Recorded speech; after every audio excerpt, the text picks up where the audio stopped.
아버지 하나님, 이 밤에도 저희들에게 은혜를 허락하여 주시고, 아버지 하나님, 이 밤에 우리가 부르짖어 기도할 때 하늘 문을 열어주시고 우리의 삶의 문제들이 해결되는 밤 되기를 간절히 기도드립니다. 아버지 응답하심으로 우리의 기쁨이 충만하시도록 도와주시옵소서. 예수님의 이름으로 기도드립니다. 볼륨 조금만 높여주세요. 네. 우리 예레미야 33장 1절에서 9절을 한 절씩 기도하시겠습니다. 예레미야 33장 1절에서 9절입니다. 예. 예레미야가 아직 시위대 뜰에 갇혀 있을 때에 여호와의 말씀이 그에게 두 번째로 임하니라. 이르시되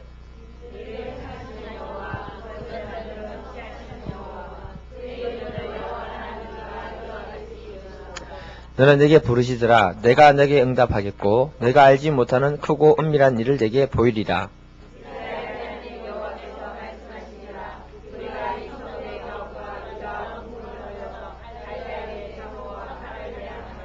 싸우려 하였으나 내가 그의 노여움과 분함으로 그들을 죽이고 그들의 시체로 이 성을 채우게 하였나니 이는 그들이 모든 악행으로 말미암아 나의 얼굴을 가려 이 성을 돌아보지 아니하였습니다.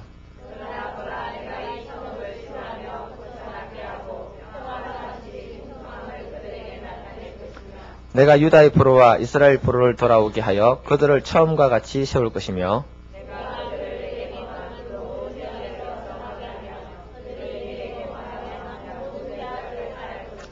이 성읍이 세계 열방 앞에서 나의 기쁜 이름이 될 것이며 찬송과 영광이 될 것이요 그들은 내가 이 백성에게 베푼 모든 복을 들을 것이요 내가 이 성읍에 베푼 모든 복과 모든 평안으로 말미암아 두려워하며 떨리라. 아멘. 네. 네. 날씨가 갑자기 언제 여름이 있었냐는 식으로 바뀌었습니다. 네. 오늘 제목 한번 읽어볼게요. 네, 제목. 글을 좀 못 써서 미안합니다. 자, 제목 읽겠습니다. 시작. 예, 오늘은요, 부르짖는 눈물에 대해서 한번 보겠는데요. 많은 기독인들이 기도의 중요성은 다 잘 알고 있어요. 기도에는 능력이 있다는 사실도 다 알고 있어요. 근데 꾸준하게 기도를 하거나 좀 깊은 기도를 하는 데는 굉장히 장애물이 많습니다. 기도의 능력을 믿고 지속적으로 우리가 기도만 할 수 있으면요, 그 사람을 통해 기도의 능력이 나타나는 줄 저는 믿습니다. 그런데 오늘날 많은 기독교인들이 안타깝게도요, 기도의 능력을 점점 잃어가고 있습니다. 근데 그 중에서도 어떤 걸 잃어버리냐면 눈물의 기도를 잃어버리고 있습니다. 여러분, 많은 기도 중에서 중요한 능력의 기도는 눈물의 기도입니다. 잊지 마십시오. 예. 이 기도의 능력을 오늘날 크리스찬들이 잃어가고 있기 때문에 그들의 믿음이 점점 약해지고 있는 것입니다. 내가 예수 믿고요, 언제 한번 통곡하면서 울어봤는지 기억이 안 납니다. 예수 믿기 전 지금까지 한 번도 눈물로 기도해 본 적이 없는 사람이 있습니다.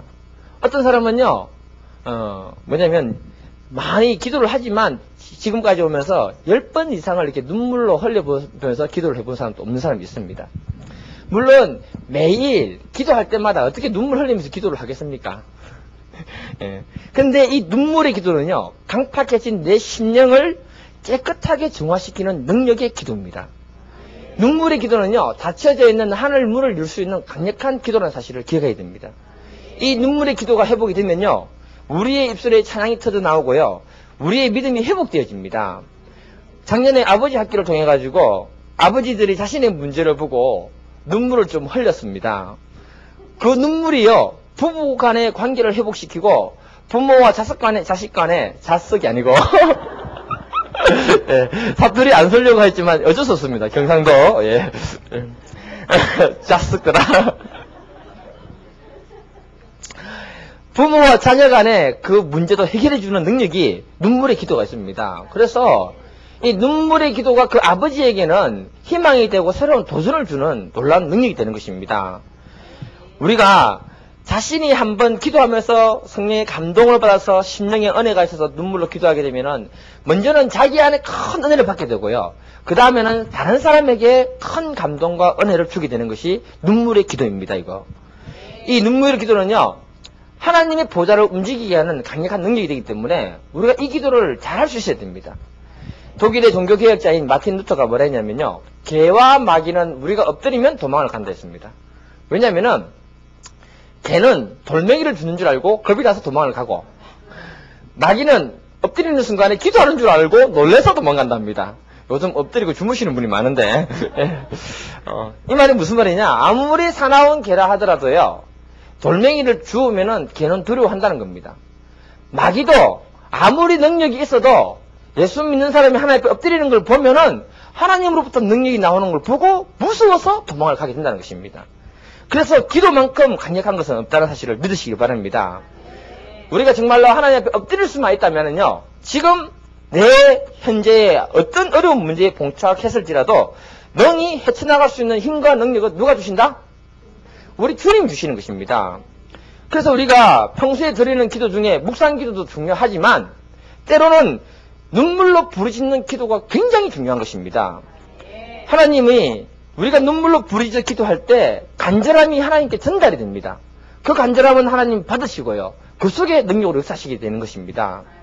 하나님은요 우리의 눈물을 갖다가 외면하지 않습니다. 하나님은 오늘 본문을 통해서 예레미야 선지자에게 눈물의 기도에 대한 파워를 갖다 얘기해 주시는데 33장 1절에서 9절을 통해서 말씀해 주십니다. 그런데 오늘 본문이 만들어진 배경이 있는데요, 남유다가 예루살렘 성이 멸망하는 그 시점에 쓰여진 본문입니다. 여러분 열왕기하 25장에 가보게 되면요, 예루살렘이 어떻게 처절하게 멸망당하는가를 한번 집에 가서 읽어보십시오. 네, 읽어보십시오. 그리고 예레미야 32장 2절을 보면은 같이 한번 읽어볼게요. 자, 어떤 상황인가? 시작. 그때에 바벨론 군대는 예루살렘을 에워싸고 선지자 예레미야는 유다와 있는 시위대들에 갇혔으니, 그러니까 예루살렘이 바벨론에게 망하는 그 시점에 예레미야는 눈으로 그 성이 어떻게 망하는가를 똑똑히 봤던 사람이 바로 예레미야 선지자입니다. 예레미야가 있을 때요, 바벨론이 예루살렘 성벽을 공략하지 못하니까 사면에 토성을 쌓아 올립니다. 토성을 쌓아 올리고 예루살렘을 점령해 들어갑니다. 성 안에는요 몇 달간 갇혀 있어가지고 양식이 다 떨어졌습니다. 이 절망의 때에 예레미야는요, 하나님이 바벨론을 통해서 이 예루살렘 성을 심판하신다고 메시지를 전하니까 모든 사람이 다 싫어해서 그를 잡아서 시위대 뜰에 가둬놨던 것입니다. 오늘 본문 1절도 뭐냐면은 그 속에서 두 번째로 하나님이 임하시면서 말씀을 주신 말씀이 오늘 본문입니다. 남유다 백성들이요 온갖 우상 숭배하고요 제약으로 하나님과 멀어졌습니다. 아무리 하나님이 돌이켜서 바르게 가라고 얘기해줘도 그 말 듣는 사람이 없었습니다. 하나님은요 이 백성들이 회개하지 않을 때 바벨론이라는 나라를 통해가지고 이 백성들을 채찍으로 하나님께서 벌하게 되는 것입니다. 근데 하나님은 뭐라고 하냐면은 예레미야 선지자를 통해서 말하는 것이 뭐냐, 그런 상황이 되었을지라도, 무슨 상황이 되었을지라도 하나님께 부르짖어 눈물로 회개만 하면 죄를 용서해 주시고 생각하지 못한 복을 너희들에게 허락해 주시겠다는 것이 오늘 본문의 이야기입니다. 여러분, 우리가 오늘 말씀을 통해서 부르짖는 눈물의 기도가 얼마나 능력이 있고요, 하나님 주시는 약속이 무엇인지를 배울 수 있기를 간절히 기도드립니다. 그래서 우리의 삶에 절대절명의 위기가 있을 때 이 말씀 붙들고 기도하시는 분들 되기를 바랍니다. 첫 번째는 뭐냐? 치유와 평안을 주신다. 따라해보세요. 시작. 네. 자, 6절을 읽어보겠습니다. 6절. 시작. 그러나 보라, 내가 이 성읍을 치료하며 고쳐 낫게 하고 평안과 진실이 풍성함을 그들에게 나타낼 것이다. 하나님께서 예레미야에게 뭐라 했냐면요, 33장 3절에 보면은 너는 내게 부르짖으라, 내가 내게 응답하겠고 내가 알지 못하는 크고 은밀한 일을 내게 보이리라 했는데, 그 크고 은밀한 일이 뭐냐면 6절 이하부터 나타나는 얘기들입니다. 그 중에 첫 번째로 치유와 평안을 너희들에게 허락하겠다. 여러분, 우리가요 인생을 살아가면서 위기를 얼마나 많이 만나는지 몰라요. 젊은 때는 모릅니다. 40만 넘어가면 압니다. 그때 눈물로 부르짖었을 때 하나님이 응답하심으로 우리에게 치유와 평안을 주는 것만큼 큰 복은 없습니다. 여러분, 평안과 편안하고 평안의 차이를 아십니까? 평안은 하나님이 우리의 심령에 주시는 거고요, 편안은 세상적인 것이 치워지면은 내 육신이 편안한 것을 얘기합니다. 그러나 그 편안한 그 안에 평안은 없습니다. 발음이 안 돼서 미안한데요, 하여튼 그렇습니다. 하나님은요 임박한 진노를 통해서 이스라엘 백성들이 경험해야 되는 고통이 너무 크니까 예레미야 선지자를 통해서 너희들이 지금 이렇게 살 때가 아니다라고 경고를 주고 있었던 겁니다. 매우 긴박감을 가지고 말하는데 4, 5절에 보게 되면요. 바벨론이 예루살렘 성 안으로 쳐들어오기만 하면은 왕궁은 다 부셔지게 되고 그 예루살렘에 사는 사람들은 죽어서 시체가 쌓이게 될 것이라고 얘기하고 있습니다. 그렇기 때문에 너희들은 지금 이 심각한 문제를 앞에 두고 눈물로 부르짖어 기도하라고 얘기한 겁니다. 그러면 너희들에게 생각지도 못한 하나님 복을 주시는데 그 성을 보호하시면서 치유와 평안을 허락하시겠다는 것입니다. 여러분, 사람의 심령에는요, 사람은 이 심령을 다치면요, 굉장히 오래 갑니다. 예, 여기 보면은, 이 사람들이, 예루살렘 성에 있는 사람들이 바벨론 군대가 들어와가지고, 자기 가족을 죽이는 걸 볼 때 그들의 심령에는 뭐가 들어가겠습니까? 죽음의 공포가 들어가고요. 그리고 말할 수 없는 정신적 질병을 가지게 됩니다. 오늘날 현대의학으로 얘기하면 심리학으로 말하면은 외상후 스트레스 증후군이 해가지고 그 비슷한 것만 보고도 놀라는 건데 우리나라 속담이 뭐가 있느냐? 잘 알아보고 놀란 것은 뭐 보고 놀란다? 엄마야 합니다. 예. 그게요 오래 갑니다. 기억하셔야 됩니다. 이런 때에도 너희들이 하나님께 부르짖어 기도만 할 수만 있으면 하나님은 이들을 치유하고 그들의 마음에 평안을 주시겠다고 허락하신 겁니다. 미국의 신장건강협회 회장인 스미스 박사라는 분이요. 묵상 기도하는 사람하고 부르짖어 기도하는 사람하고 누가 더 건강한가를 연구했더니 별거 다 연구합니다. 예. 그 결과 부르짖어서 눈물로 기도하는 사람들이 묵상 기도하는 사람보다 훨씬 더 건강하답니다. 예. 여러분들이 두 손 들고요 찬송을 굉장히 힘있게 하시면요 심령이 시원해집니다. 예. 기도도 마찬가지입니다. 로마의 철학자 영어 비슷한 거 나오고 해가 꼬이는데, 에피테토스라는 사람이 있는데, 이 사람이 사람에게 가장 심각한 질병은 육체의 질병보다는 영혼의 질병이라 했습니다. 인간이 질병 중에요, 왜 영혼의 질병이 무서우느냐 하면은, 몸은 아프면은 고통을 압니다. 그러나 영혼은 질병이 들면은 자기가 모른다는 것입니다. 그래서 그 영혼의 질병을 고칠 수 있는 방법은 없는데, 방법은 딱 한 가지, 눈물이라고 합니다. 눈물을 흘리면 심령이 정화되고 영혼이 정화되어서 치유가 된다고 합니다. 우리가 있잖아요. 치유를 상식적으로 생각해 보면요. 금방 알 수 있는 게 우리 사람은요. 생기가 있고요. 발랄하면요. 아주 활동적이면서 소리를 크게 냅니다. 맞습니까? 예. 그게 건강하다는 겁니다. 그래서 이 아픈 사람은요. 생기가 없고 발랄하지 못하기 때문에 소리가 크게 안 나옵니다. 예, 기력이 약합니다. 여러분 애들이 시끄러워요? 어른이 시끄러워요? 애들이 시끄럽죠. 예, 물론 여자분들 3명 모이면 시끄럽습니다. 그릇이 깨진다 했으니까. 예. 애들은요 성장기에는요 엄청난 에너지가 흐르고 있기 때문에 가만히 있을 수 없습니다. 생기가요 넘치고요 굉장히 건강합니다. 근데 만일에 그 애가 가만히 있다 하면 걔는 뭡니까? 아픈 애예요. 아픈 애. 여러분 우리의 소리에는 뭐가 있냐면 에너지가 있습니다. 에너지. 이 에너지는 물리적인 힘입니다. 소리가 물리적인 힘이 나옵니다, 여러분. 그래서 건강한 사람은요, 시끄럽습니다. 운동할 때도 시끄럽습니다. 뭘 해도 시끄럽습니다. 예. 제가 그렇습니다. 예. 뭘 해도 시끄럽습니다. 예. 여러분, 무술하는 사람들 보면요, 고수하고 하수하고 차이가 뭔가 아십니까?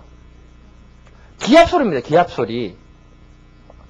기합 소리를 들으면요, 고수는요, 기합 소리가 우렁차면서 상대방을 제압하는 소리에 힘이 있습니다. 하수는요, 안 나옵니다. 예. 여러분, 우리가 부르짖어 기도하면요, 소리가 우리의 영혼을 이렇게 먼저 치유하고 우리의 영혼을 건드립니다. 왜냐하면 부르짖어 기도할 때 어두운 영들을 제압할 수 있는 힘이 그 안에서 나옵니다. 영적인 힘이 강력하게 나오기 때문에 우리의 소리에는요, 우리의 마음과 영혼을 끌어당기는 강력한 힘이 소리에 있는데 그 소리를 듣고 우리의 심령이 반응해서 눈물이 나옵니다. 우리 집중기도 이번에 배웠잖아요. 그게 거의 원리입니다. 예. 여러분 어떤 교회가 부흥하는 줄 아세요? 교회만 오면 교회가 시끌벅적하고요. 싸우면서 시끌벅적한 거 말고 기도하고 모이고 할 때 사람들이 그 시끌벅적한 소리 있잖아요. 이게 사람들을 끌어당기는 매력이 있습니다. 그 교회는 부흥합니다, 여러분. 예. 기도 소리가 점점 죽어가면요. 개인은 영성은 죽어가고요. 교회가 기도 소리가 죽어간다는 것은 그 교회가 번거로가고 교회가 점점 이렇게 몰락해 간다는 의미가 있습니다. 여러분, 사람들의 시선을 끌기 위해 가지고 있잖아요. 마케팅 전략 중 하나가 시끄러운 소리를 통해서 사람을 관심을 끌어냅니다. 이해되십니까? 제가 천천히 얘기하겠습니다. 예. 경상도 사람이라서 조금만 흥분하면 빨리 얘기하는데, 길거리를 지나가다 보면 하이마트 같은 데 있잖아요. 소리를 크게 틀어놔요. 그러면은 시선이 갑니다. 시선이 가다 보면은 소리 때문에 갔는데 짧은 치마, 긴 머리 아가씨들이 춤을 추고 있잖아요. 이해됩니까? 예. 예. 짧은 치마, 긴 머리 아가씨가 춤을 추고 있어요. 예. 그게 바로 뭐냐면요. 마케팅 전략입니다. 이해되셔요? 예. 남자들은요, 100이면 100 시선이 다 고정됩니다. 그걸 놓고 부인이 옆에서 잔소리하면 안 됩니다. 원래 마케팅 전략을 그렇게 한 것이기 때문에 그래요. 소리에는 우리의 마음과 영혼을 끌어당기는 힘이 있기 때문에 그런 거예요. 세계 모든 기독교가요, 성장을 멈추고 점점 쇠퇴해가는 경향을 보이고 있습니다. 그런데 미국 교회나 한국 교회가 점점 쇠퇴해 가는데 그 중에서도 성장하는 교단이 있는데요. 그 교단이 한국에서는 오순절 교단이라고 합니다. 예. 이 교단들은요, 남미와 아프리카에서는 급성장하고 있다고 합니다. 왜냐하면 이 교단은 북미에서도 유일하게 성장하는 교단 중에 하나라고 합니다. 이들은요, 뜨겁게 기도하고요, 뜨겁게 찬양하고 뜨겁게 예배한다고 합니다. 그러니까 그들의 심령이 뜨거워지기 때문에 그 속에 역사가 일어나기 시작하는 것입니다. 여러분, 세계에서 제일 큰 교회가 우리나라에 있죠. 어디입니까? 순복음교회. 예. 그 교회는요, 오순절 교단입니다. 그런데 가보면요, 뜨겁게 부르짖어 기도하고요, 그 안에 기적이 많이 일어나고요, 치유와 회복이 굉장히 많이 일어납니다. 그래서 그 교회로 사람들이 몰려드는 것입니다. 뜨겁게 기도할 때 강한 믿음의 역사가 일어나고 성령의 역사가 일어나는 줄 믿습니다. 그래서 우리가요, 육신도 강해지고 영도 강해지려면은 우리의 기도 소리가 강해질 수 있기를 간절히 기도드립니다. 어떤 사람들이 부르짖어 많이 기도해야 되냐면요, 소심한 사람들,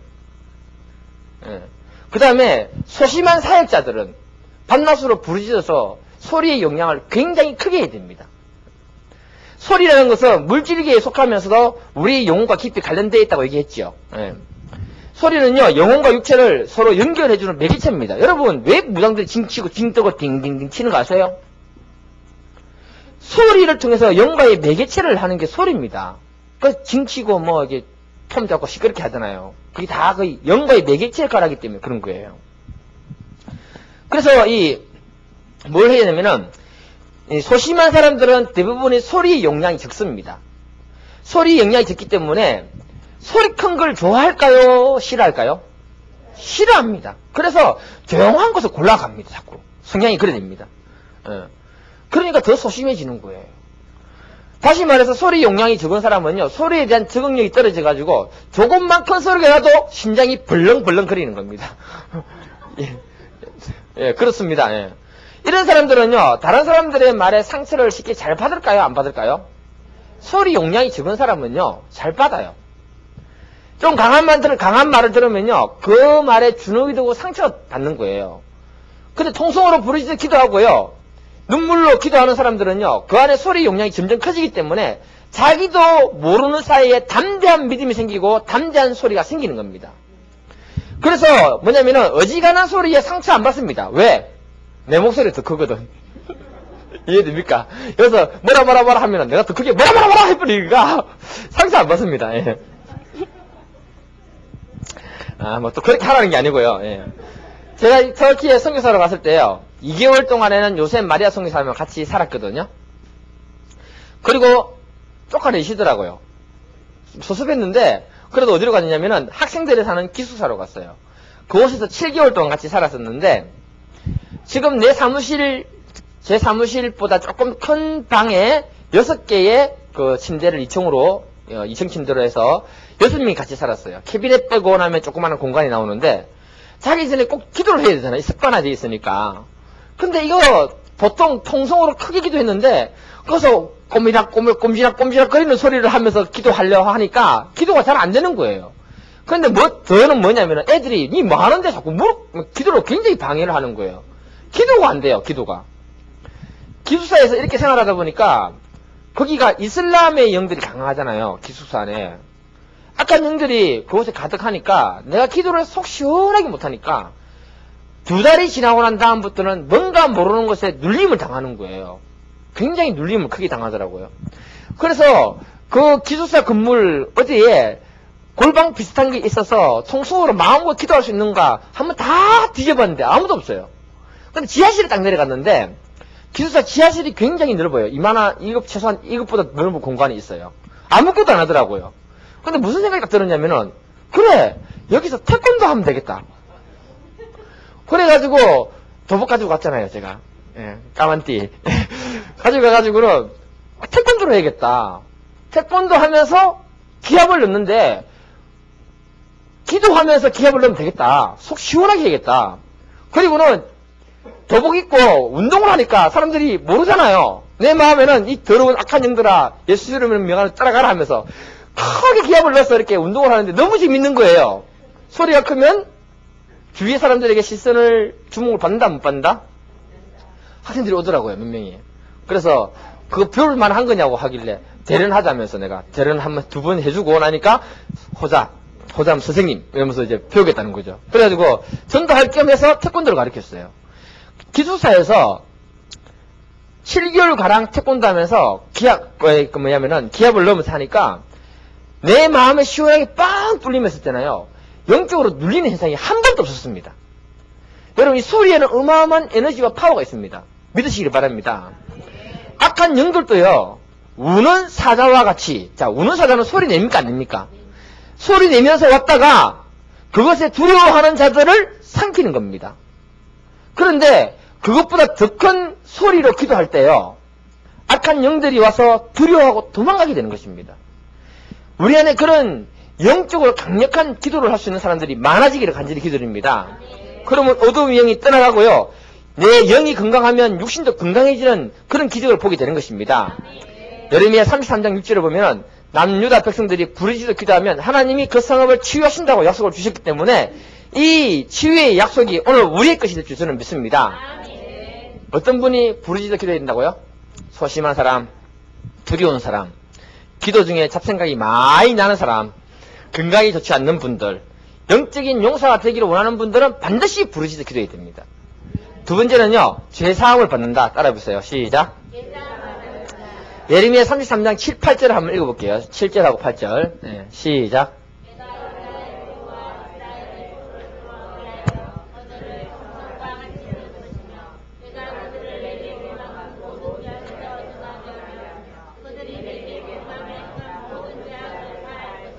아멘. 하나님은 예레미야 선지자를 통해 가지고요 남유다 백성에게 유다의 포로와 이스라엘의 포로들이 다시 돌아와서 옛날처럼 새롭게 되게 하는 역사를 이루어 주시고 죄악을 용서해 주겠다고 용서합니다. 여러분 우리는 있잖아요 모든 죄가 있습니까 없습니까? 신앙생활은요 죄가 있어도 좀 뻔뻔하게 잘해야 됩니다. 무슨 말이냐 뻔뻔하게 주님 앞에 잘 나아가야 됩니다. 예. 죄가 있더라도요 하나님을 의지하고 기도하면요 죄에서 용서함을 받아서 하나님의 축복을 받게 된다는 것입니다.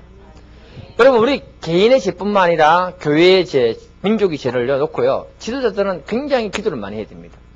내 부르짖는 기도 소리를 하나님은 들으시고 그 민족의 죄를 용서하시는 것입니다. 이스라엘 지도자 모세는요 어떻게 했냐면은 자신을 위한 기도뿐만 아니라 이스라엘 민족을 위한 기도를 굉장히 많이 했습니다. 그래서 민수기 14장 19, 20절을 보면요 이스라엘 백성들을 위해서 구하옵나니 주의 인자의 광대하심을 따라 이 백성의 죄악을 사하시되 애굽에서부터 지금까지 이 백성을 사하신 것까지 사하여 주옵소서. 이렇게 기도하니까 하나님이 그래 내가 네 말대로 해주겠다. 예, 이렇게 얘기했습니다. 여러분 하나님 안에서는 용서받지 못할 죄가 없습니다.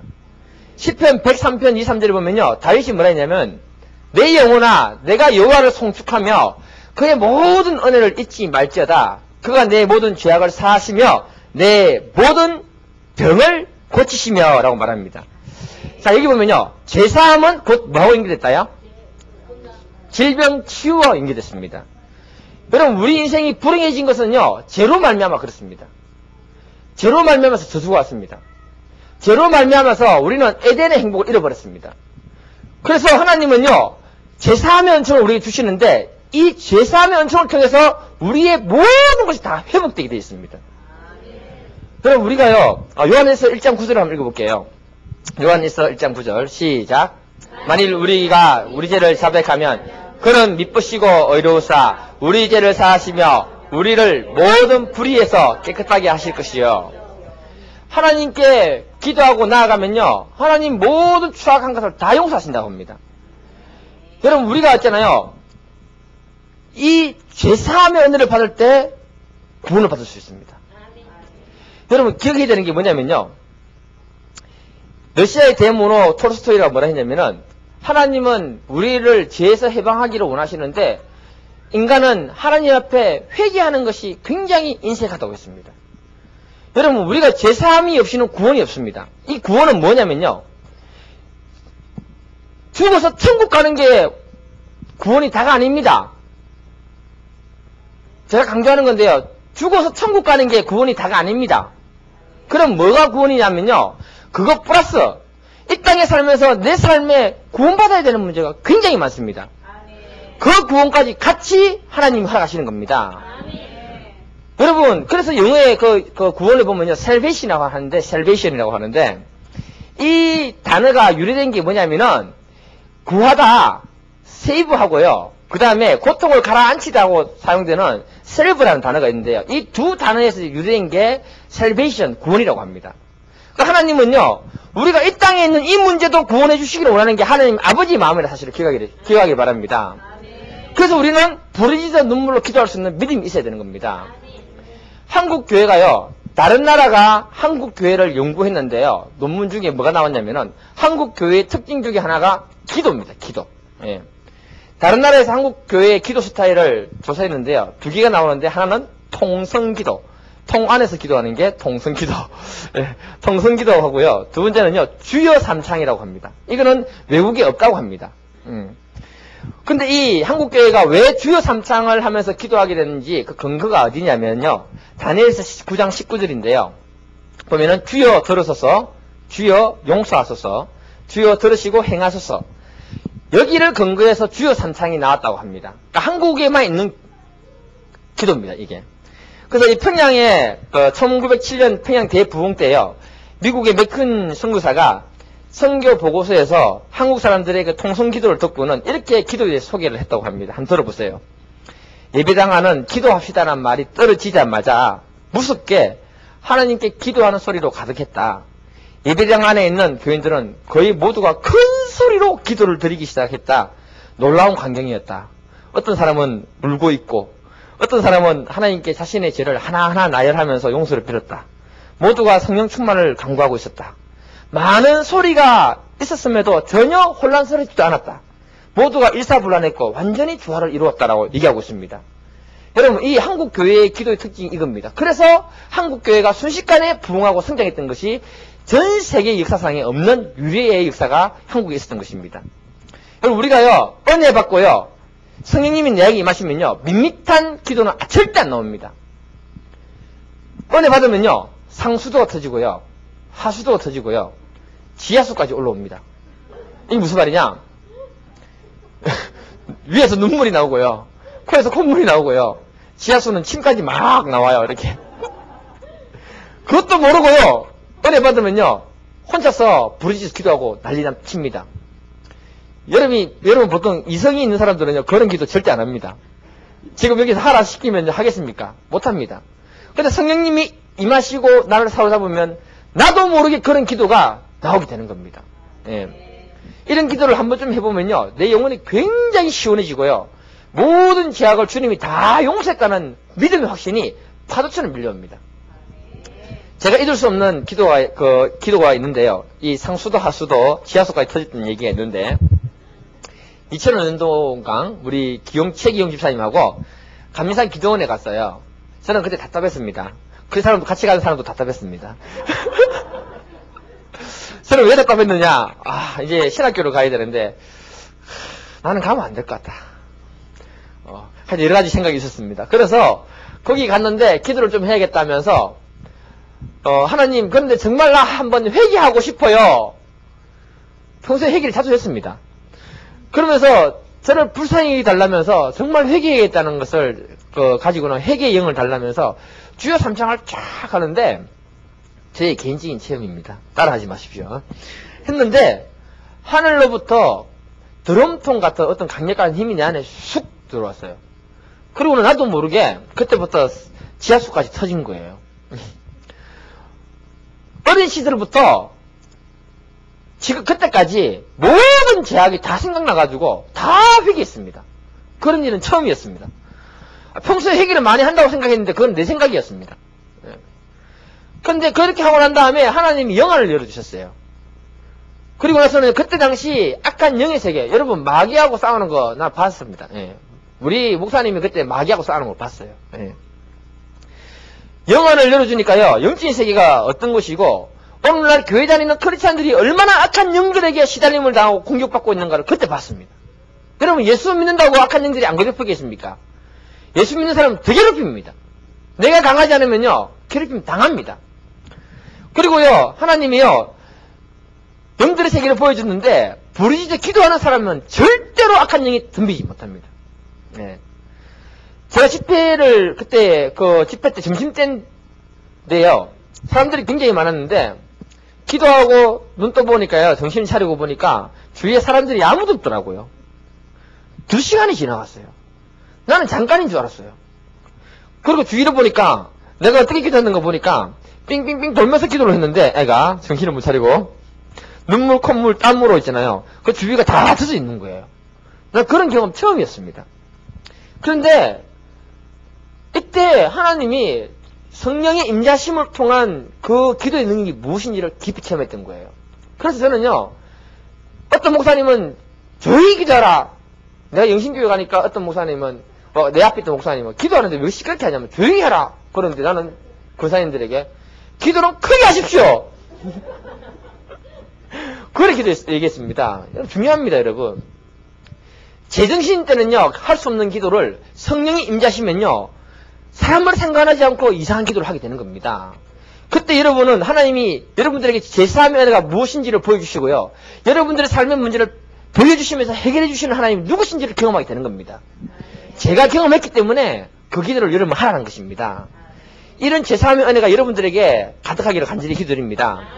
세 번째는 뭐냐면요 모든 복과 평안을 얻는다. 따라해보세요. 시작. 예레미야 33장 9절을 우리 한번 읽어볼게요. 9절 시작.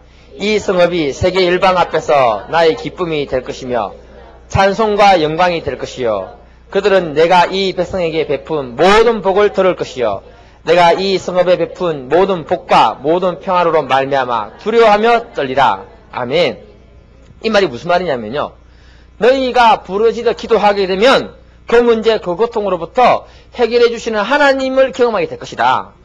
그러면 이방인들이 그 소리를 듣고는 뭐냐면 하나님을 두려워하게 되고 너희들을 두려워하게 될 것이다. 그 얘기입니다 여러분.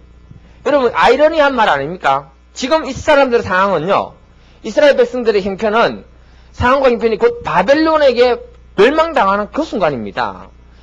죽게 되는 그 상황 속에서 하나님이 이 말씀을 주신 겁니다. 이 말이 무슨 의미냐면요 우리가 어떤 절망에 있든지 간에요 어떤 문제에 있든지 간에요 절망이 나를 죽인다고 하는 그 시점에라도 내가 하나님을 의지해서 부르짖어 눈물로 기도만 할 수 있다면 그 사람은 하나님이 그 문제 해결해 주시고 그를 도우시며 그를 높이시는 것을 경험하게 될 것이다. 이 말이 그 안에 들어있는 것입니다. 이걸 통해서 알 수 있는 건 뭐냐면 여러분 하나님 아버지의 마음을 알아야 됩니다. 자기 백성이 죄로 말미암아 심판받아야 되지만은 그래도 눈물로 회개하고 나오는 그들은 내 자녀이기 때문에 구원하고 축복하기를 원하는 것이 하늘 아버지의 마음이라는 것입니다. 여러분 우리는요 문제 해결을 위해서 기도를 하는 것도 필요하겠지만은 하나님의 아버지의 마음을 알아서 기도하고 나아가는 것도 필요한 것입니다. 그러면 그 문제 해결은 자연스럽게 이루어지는 것입니다. 민수기 6장 24절에서 27절을 보면 하나님 아버지의 마음이 잘 나와 있습니다. 이거는요 목사들에게 준 말씀입니다. 목사들은 자기 백성들에게 이렇게 하라는 겁니다. 한번 읽어볼게요. 24절에서 27절 시작. 여호와는 내게 복 주시고 너를 지키시기를 원하며 여호와는 그의 얼굴을 내게 비추사 은혜 베푸시기를 원하며 여호와는 그의 얼굴을 내게로 향하여 드사 평강 주시기를 원하노라 할지라. 그들이 이같이 내 이름으로 이스라엘 자손에게 축복할지니 내가 그들에게 복을 주리라. 하나님 마음은요, 자기 자녀들에게 복을 주기를 원하고 회복을 주기를 원하고 축복을 주기를 원하는 것이 하나님 아버지의 마음인 것입니다. 그래서 우리는 어떤 환난가요, 어떤 어려움 속에서도 기도만 할 수 있고 부르짖어 눈물로 기도만 할 수 있다면 그 사람을 하나님 축복하시는 것입니다. 여러분, 예레미야 29장 11절도 하나님 뭐라고 하느냐면 여호와의 말씀이라 너희를 향한 나의 생각을 내가 아나니 평안이요 재앙이 아니니라. 너희에게 미래와 희망을 주는 것이다. 하나님은요, 우리의 미래와 희망을 주시기 위해서 치유와 평안을 주시는 줄 믿습니다. 열왕기하 20장을 보게 되면요, 히스기야 왕이 병들어 죽게 됩니다. 그때 이사야 선지자가요, 히스기야 왕 앞에 와가지고요, 청천벽력 같은 얘기합니다. 당신 곧 죽을 것이니까 당신 집안을 정리하라 하고는 가버립니다.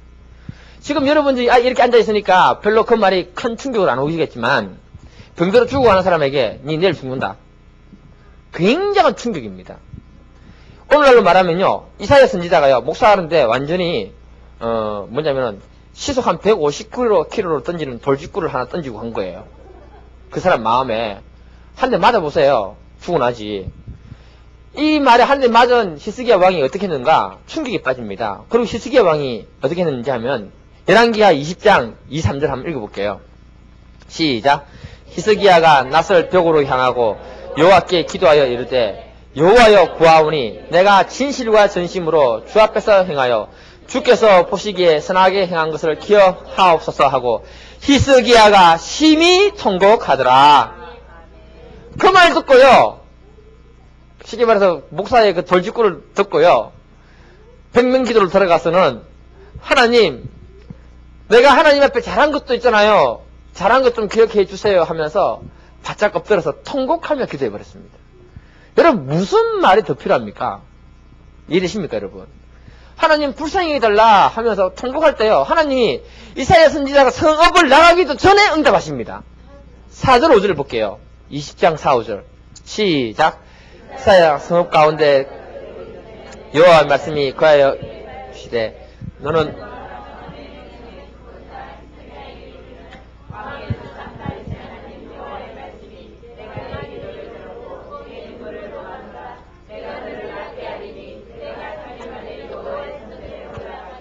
하나님은 히스기야 왕이 통곡할 때 그의 기도 소리를 듣고 눈물을 보았다고 얘기합니다. 그리고는요, 이사야 선지자에게 바로 가서 응답해 주라 했습니다. 이거 재밌지 않습니까? 이 죽는다 하고 성읍을 나가는데 하나님이 바로 응답해 줍니다. 성경에서 응답이 가장 빨랐던 응답이 이겁니다. 기억하세요. 가장 빨랐던 응답이 이겁니다. 예. 여러분, 우리가 평소에 주를 위해서 좀 열심을 낼 수 있길 바랍니다.